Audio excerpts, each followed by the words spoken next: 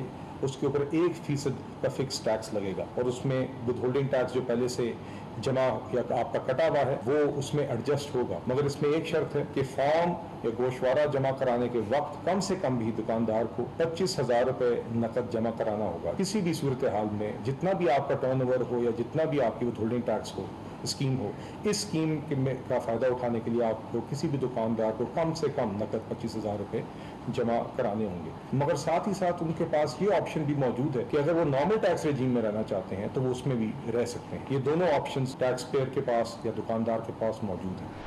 دیکھتے ہیں کہ 25,000 روپے سالانہ بھی جمع کراتے ہیں یا نہیں۔ حکومت کا اندازہ ہے کہ پاکستان میں 30 سے 40 لاکھ چھوٹے دکاندار ہیں۔ اگر ان میں سے بڑی تعداد اس اسکیم میں شامل ہوتی ہے تو پاکستان کا ٹیکس بیس بڑھ جائے گا، ٹیکس نیٹ میں اضافہ ہو جائے گا۔ یہی وجہ ہے کہ وزیر خزانہ محمد اورنگزیب نے اسے تاجروں کے مطالبے اور مشاورت سے تیار کی گئی اسکیم قرار دیا۔ یہ آج کا جو قدم ہم اٹھانے جا رہے ہیں، یہ چھوٹے دکاندار، یہ جو پورا سیگمنٹ ہے، تخمینہ ہے کوئی 30 سے 40 لاکھ، یہ جو ہماری چھوٹے دکانداروں کی برادری ہے وہ اس زمرے میں آتے ہیں۔ یہ ان کی مشاورت اور مطالبے کے مطابق آج یہ جو اسکیم ہے اس کو متعارف کرایا جا رہا ہے۔ اسٹیٹ منسٹر فار فائنانس بلال اظہرکیانی نے اس اسکیم کے فوائد بتاتے ہوئے کہا کہ اسکیم میں شامل دکانداروں کو FBR کی جانب سے ایک خصوصی پلیٹ دی جائے گی جس پر منفرد QR کوڈ موجود ہوگا، اور اس پلیٹ کی موجودگی میں FBR کے افسران دکان میں داخل نہیں ہوں گے۔ جو دکاندار اس اسکیم میں آئے گا، اس فارم کو جمع کرائے گا، تو اس کو FBR کی طرف سے ایک پلیٹ ملے گی۔ اب وہ اپنی دکان کے باہر وہ پلیٹ لگا سکے گا۔ اس پلیٹ کے اوپر دکان کا نام، دکان کا MTN نمبر اور ٹیکس یہ عیا ہوں گے، اور ساتھ ہی ساتھ نیچے یہ لکھا ہوا ہے کہ یہ دکاندار ایک فرض شناس ٹیکس گزار ہے۔ ساتھ ہی ایک QR کوڈ ہے۔ اس QR کوڈ کا مقصد یہ ہے کہ اگر کوئی بھی FBR کا انسپیکٹر بازار میں پھر رہا ہے اور اگر وہ کسی دکان کے باہر یہ پلیٹ دیکھتا ہے تو اس پہ یہ لازم ہوگا کہ اگر اس دکان کی طرف وہ جانا چاہتا ہے تو سب سے پہلے وہ اس پلیٹ کو سکین کرے گا، اس پہ QR کوڈ کو، اور اگر وہ پلیٹ جائز ہے تو پھر قانونی طور پر وہ اس دکان میں نہیں داخل ہو سکے گا۔ پاکستان میں تاجروں اور FBR کے درمیان سب سے بڑا تنازع ہمیشہ آڈٹ، انسپیکشن اور ہیراسمنٹ کے خدشات رہے ہیں۔ حکومت کا کہنا ہے کہ اس اسکیم میں شامل دکانداروں کو معمول کے آڈٹ سے استثناء حاصل ہوگی۔ صرف بڑے اور غیر معمولی کیسز میں تاجر تنظیموں سے مشاورت کے بعد آڈٹ کیا جائے گا۔ اس کے علاوہ اسکیم میں شامل تاجروں کو POS سسٹم سے استثناء بھی مل جائے گا۔ جو دکاندار اسکیم میں آئیں گے، جو فارم انہوں نے جمع کرایا ہوگا، وہ عمومی طور پر آڈٹ سے اس کو استثناء ہوگی۔ جن کیسز میں جہاں پہ کوئی بہت بڑا کوئی مسئلہ ہوگا تو تاجر تنظیموں کے ساتھ مشاورت کر کے